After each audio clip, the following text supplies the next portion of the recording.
2025 жылдың маусым айына тоқты белгісі үшін астрологиялық болжам. Жалпы жеке даму мен ішкі өзгерістер уақыты. Жаңа мүмкіндіктер туады. Шешімдерде сабыр сақтаңыз. Ақшаға ұқыпты қарау керек. Романтика артады. Бірақ сенімділік маңызды. Анамен байланысқа көңіл бөліңіз. Үйде үйлесім болады. Шаршамауға тырысыңыз. Дұрыс тамақтаныңыз. Кеңес, интуицияңызға сеніңіз, ашық болыңыз. 2025 жылы маусым айына арналған торпақ белгілеріне астрологиялық болжам. Қаржылық, тұрақтылық пен отбасылық қолдау кезеңі.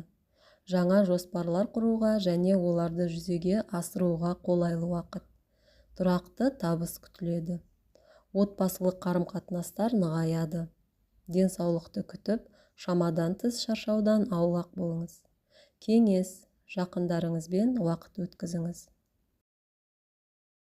2025 жылы маусым айына егіздер белгісіне арналған астрологиялық болжам. Шығармашылық идеяларға толы кезең. Жаңа таныстар мен серіктестік байланыстар қаржылық табыс әкелуі мүмкін. Қаржылық табысқа қол жеткізу мүмкіндігі бар. Сезімталдықты бақылауда ұстауға тырысыңыз. Эмоционалды тұрақтылықты сақтау өте маңызды. Кеңес, жақындарыңызбен қарым-қатынасты күшейтіңіз. 2025 жыл маусым айы. 2025 жыл маусым айына арыстан белгісі үшін астрологиялық болжам. Мансаптық және жеке өмірде маңызды өзгерістер кезеңі. Табысты келісімшарттар мен жобалар күтіп тұр. Қаржылық тұрақтылық орнайды. Эмоционалды тепе-теңдікті сақтаңыз. Денсаулыққа көңіл бөліңіз.